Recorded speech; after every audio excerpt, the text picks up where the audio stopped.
یہ جو آج میں ویڈیو بنا رہی ہوں یہ پارٹ 2 ہے۔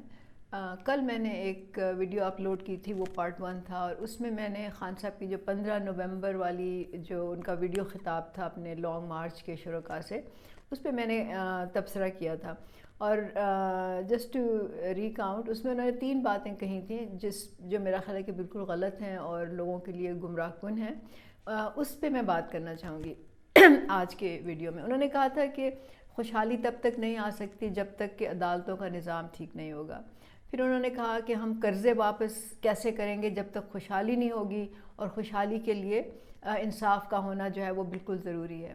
اور پھر تیسری بات انہوں نے یہ کی، جو کہ میرا خیال ہے بہت ہی عجیب بات ہے۔ انہوں نے کہا کہ لوگ مجھ سے میرا معاشی ایجنڈا پوچھتے ہیں، لیکن میں ان کو کیسے دے سکتا ہوں جب تک کہ انصاف کا نظام قائم نہیں ہوگا۔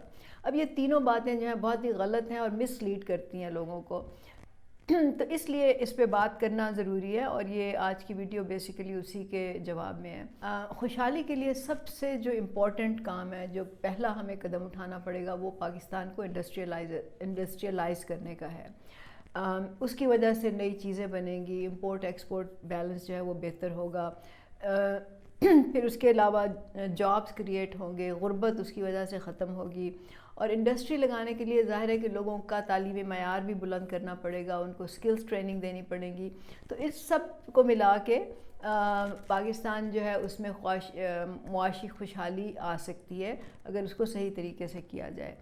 اب انڈسٹری لگانے کا مطلب صرف یہ نہیں ہوتا کہ آپ نے مشینیں امپورٹ کر لیں اور اس پہ آپ نے چیزیں بنانا شروع کر دیں۔ اس کے کچھ پری ریکویزٹس ہیں، مطلب انڈسٹری لگانے کے لیے کچھ لوازمات ہیں جو کہ آپ کو پہلے کرنے ہوں گے اس کی راہ ہموار کرنے کے لیے۔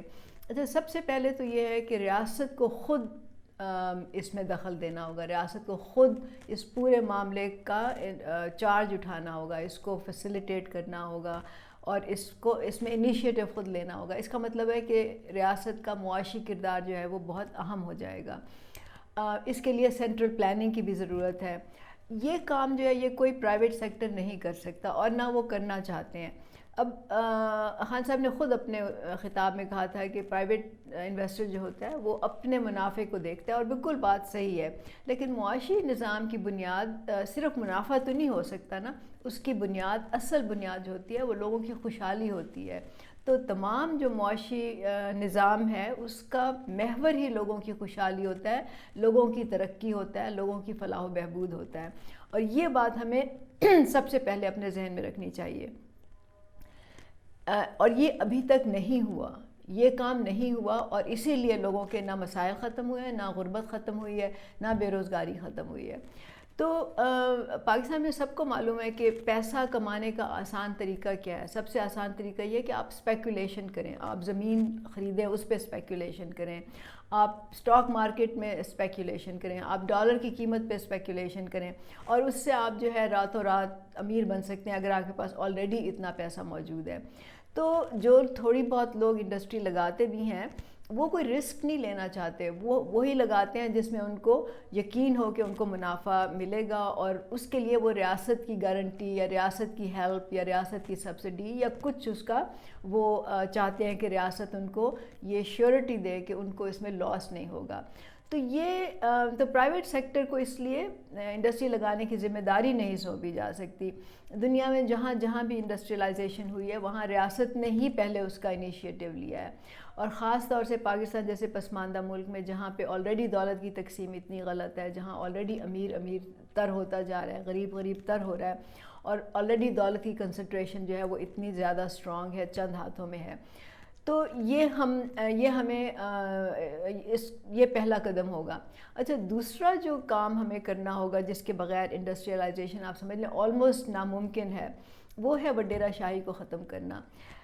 پاکستان کے انڈسٹریلائز ہونے کے راستے میں اگر کوئی رکاوٹ ہے، ایک بڑی رکاوٹ ہے، وہ وڈیرہ شاہی ہے، کیونکہ اگر وڈیرہ شاہی رکاوٹ نہ ہوتی تو ابھی تک آپ دیکھ لیں کہ حکومت تو انہی کے لوگوں کے قبضے میں ہے نا، مطلب یہی لوگ اسمبلیوں میں ہیں، یہی لوگ فیصلے کرتے ہیں، سب جو بڑے بڑے زمیندار جاگیردار ہیں وہی آپ کی اسمبلی میں بیٹھے ہیں۔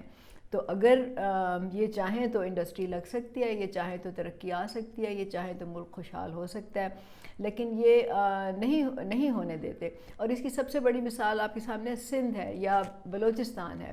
سندھ میں خاص طور سے وڈیرہ شاہی بہت مضبوط ہے. اگر وڈیرہ شاہی کے ہوتے ہوئے اگر انڈسٹری لگ سکتی ہوتی تو سندھ سب سے زیادہ ترقی یافتہ صوبہ ہوتا. اور اس کے مطلب بلوچستان میں بھی اسی کا ایک جو قبائلی سرداروں کا نظام ہے وہ اسی کی ایک شاخ ہے. تو وڈیرے نہیں چاہتے کہ انڈسٹری لگے. کیوں نہیں چاہتے؟ کیونکہ وہ چاہتے ہیں کہ نہ صرف زمینوں پہ ان کا کنٹرول ہو بلکہ لوگوں پہ بھی ان کا کنٹرول ہو. اور جب آپ انڈسٹری لگائیں گے تو لوگوں کے سامنے متبادل روزگار کے راستے کھل جائیں گے. وہ ان کی زمینوں پہ کام کرنے کے لیے مجبور نہیں ہوں گے، ان کے سامنے وہ ہاتھ نہیں پھیلائیں گے، ان کے معاشی چنگل سے وہ نکل سکتے ہیں، وہ خود مختار ہو جائیں گے معاشی طور پر. اور یہ بات جو ہے یہ وڈیروں اور جاگیرداروں کے لیے بالکل انٹالریبل ہے، بہت ناپسند ہے ان کو. پھر جب لوگوں کے پاس تعلیم ہوگی، ان کے پاس ہنر ہوگا، اسکلز ہوں گی، تو اگر پاکستان میں بھی روزگار نہیں ہوتا تو وہ ملک سے باہر چلے جائیں گے. اور یہی چیز جو ہے یہ وڈیرے نہیں چاہتے. یہی چیز ان کو سب سے زیادہ خوفزدہ کرتی ہے. بلکہ میرا تو خیال ہے کہ وہ جب ہم کہتے ہیں نا کہ امیر رات کو آرام سے نہیں سوتے کیونکہ ان کو خوف ہوتا ہے کہ ان کی دولت کوئی چوری نہ کر لے. میرا خیال ہے کہ وڈیرے اس خوف سے نہیں سوتے کہ کہیں لوگ آرگنائز نہ ہو جائیں، کہیں لوگوں کو اپنے حقوق کا نہ پتہ چل جائے، کہیں لوگ ہمارے سامنے سر اٹھانا نہ شروع کر دیں، کہیں لوگ خود مختار نہ ہو جائیں. اور اس وجہ سے وہ لوگوں پہ ہر حربہ استعمال کرتے ہیں کہ وہ لوگوں پہ اپنا تسلط اور کنٹرول قائم رکھیں. تو وڈیرہ شاہی کا خاتمہ مسٹ ہے انڈسٹری لگانے کے لیے. جو تیسری بات ہم نے کرنی ہوگی وہ لینڈ ریفارمز ہیں. لینڈ ریفارمز کا مطلب وڈیرہ شاہی کا ہی خاتمہ ہے. اس کے لیے زرعی اصلاحات کرنی ہوگی، بڑی بڑی جاگیروں کو توڑنا ہوگا اور صحیح طریقے سے پہلے جس طرح سے ہو چکی ہیں زرعی اصلاحات، لیکن میرا خیال ہے کہ وہ ناکام اس لیے ہوئیں کہ ان کے پیچھے جو محرکات تھے یا جو ان کے پیچھے لوگ تھے وہ شاید اس طرح سے نہیں کر سکے، جو بھی اس کی وجوہات تھیں. اسی طرح اربن لینڈ کی ایک جامع پالیسی بنانی ہوگی. اچھا، انڈسٹری کے لیے جو ایک اور بہت ہی اہم ضرورت ہے وہ آپ کو اسکل لیبر چاہیے، آپ کو ایجوکیٹڈ لوگ چاہیے، آپ کو ٹیکنیکل ماہرین چاہیے، مطلب انجینئر چاہیے، سافٹ ویئر کے ماہر چاہیے، آپ کو ٹیکنالوجی کے لوگ چاہیے، آپ کو کمپیوٹر کے ایکسپرٹس چاہیے، آپ کو مینیجرز چاہیے، آپ کو مطلب ہر طرح کی جو سکلز ہیں، ہر طرح کا ہنر ہے، ہر طرح کی قابلیت ہے، ہر طرح کی صلاحیت ہے، وہ ہمیں چاہیے. اچھا، اب اس کو بنانے کے لیے ظاہر ہے کہ آپ کو تعلیمی نظام کو بھی دیکھنا ہوگا. تعلیمی نظام میں یہ ساری چیزیں آپ نے شامل کرنی ہوں گی، اس کو پروموٹ کرنا ہوگا. اور صرف یہ نہیں کہ آپ بس رٹی رٹائی چیزیں لے لیں، نئی سوچ کو، نئے ذہن کو، نئی تھنکنگ کو پروموٹ کرنا پڑے گا. میں نے پہلے بھی ایک دفعہ کہا تھا کہ مطلب کوئی چیز تخلیق کرنے سے پہلے نئی سوچ کا ہونا ضروری ہے. اس کے لیے آپ کو اپنے جو پرانا جو کمفرٹ زون ہے اس سے نکلنا پڑتا ہے، آپ کو ڈاگماز کو چیلنج کرنا پڑتا ہے، آپ کو تنقید کرنی پڑتی ہے اس وقت جو کچھ ہو رہا ہے، کیونکہ ظاہر ہے کہ اس وقت ہر چیز ٹھیک نہیں ہو رہی.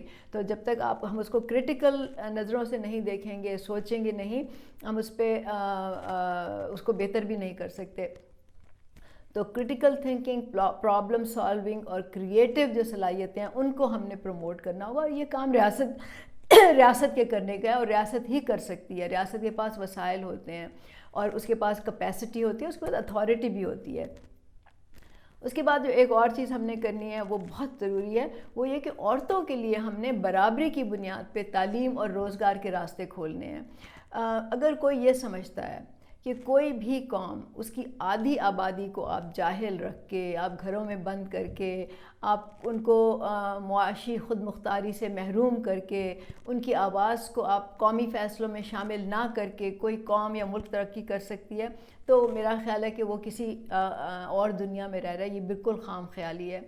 تو ہمیں ان پوری چیزوں کو دیکھنا ہوگا. اور دوبارہ سے میں کہوں گی کہ یہ کام ریاست کر سکتی ہے.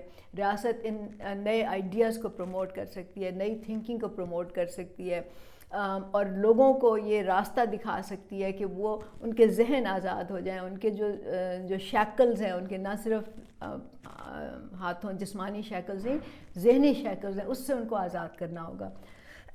تو خان صاحب کو میں یہ کہوں گی کہ خان صاحب یہ طریقہ ہے لوگوں کو خوشحال کرنے کا، ملک کو ترقی کی طرف گامزن کرنے کا، لیکن خان صاحب یہ نہیں کریں گے۔ میرا نہیں خیال کہ وہ کر سکتے ہیں یا نہیں، لیکن وہ یہ کریں گے نہیں، کیونکہ وہ تو خود ہی جائیدادوں کے مالک ہیں۔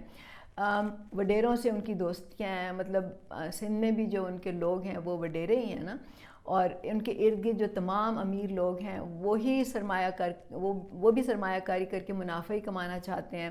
تو خان صاحب کا یہ مائنڈ سیٹ ہے، اور ان کے دور حکومت کی آپ جتنی بھی پالیسیز دیکھ لیں آپ کو اس سے پتہ چل جائے گا کہ وہ کیا کرنا چاہتے ہیں اور کیا انہوں نے کیا ہے۔ تو یہ کام صرف چیئرمین جواد احمد کی قیادت میں برابری پارٹی پاکستان کر سکتی ہے، جو کہ عام لوگوں کی پارٹی ہے، جو کہ عام لوگوں کو سیاست میں لانا چاہتی ہے، جو ان وڈیروں سے چھٹکارا حاصل کرنا چاہتی ہے، ان کے مقابلے میں عام لوگوں کو کھڑا کرنا چاہتی ہے۔ تو اگر آپ اس میں شامل ہونا چاہتے ہیں، ایک نئی دنیا کی جد و جہد میں شامل ہونا چاہتے ہیں، تو آپ برابری پارٹی پاکستان میں شامل ہوں اور اس میں اپنا حصہ ڈالیں۔ آخر میں آپ کو فیض کی نظم کے چند اشعار سناؤں گی، اس پہ ذرا غور کیجیے گا آپ۔ انہوں نے کہا ہے، آئیے ہاتھ اٹھائیں ہم بھی، آئیے ہاتھ اٹھائیں ہم بھی، ہم جنہیں رسم دعا یاد بھی نہیں، جن کی آنکھوں میں صبح کو یارا بھی نہیں، ان کی راتوں میں کوئی شمع منور کر دے، جن کے قدموں کو کسی رہ کا سہارا بھی نہیں، ان کی نظروں میں کوئی راہ اجاگر کر دے۔ اور یہ آخری جو دو شعر ہے یہ بہت ہی اہم ہے۔ جن کا دین پیروی کذب و ریا ہے ان کو، جن کا دین پیروی کذب و ریا ہے ان کو، ہمت کفر دے جرت تحقیق دے۔ اس کا مطلب یہ ہے کہ جن کا دین دھوکہ، جھوٹ، دروغ یہ ہے، ان کو اس سے جھٹلانے کی ہمت دے، تاکہ وہ اس کو نہ مانیں اور اس کے سامنے وہ کھڑے ہوں۔ جن کے سر منتظر تیغ جفا ہیں ان کو، دست قاتل کو جھٹک دینے کی توفیق ملے۔ مطلب وہ سر جھکانے کے بجائے قاتل کا ہاتھ پکڑ لیں، اس کے سامنے کھڑے ہو جائیں، اپنے اوپر ظلم نہ ہونے دیں۔ تو یہ آخری میں آپ کو پیرا جو ہے دوبارہ سے سناتی ہوں۔ جن کا دین پیروی کذب و ریا ہے ان کو، ہمت کفر ملے جرت تحقیق ملے، جن کے سر منتظر تیغ جفا ہیں ان کو، دست قاتل کو جھٹک دینے کی توفیق ملے۔ بہت شکریہ۔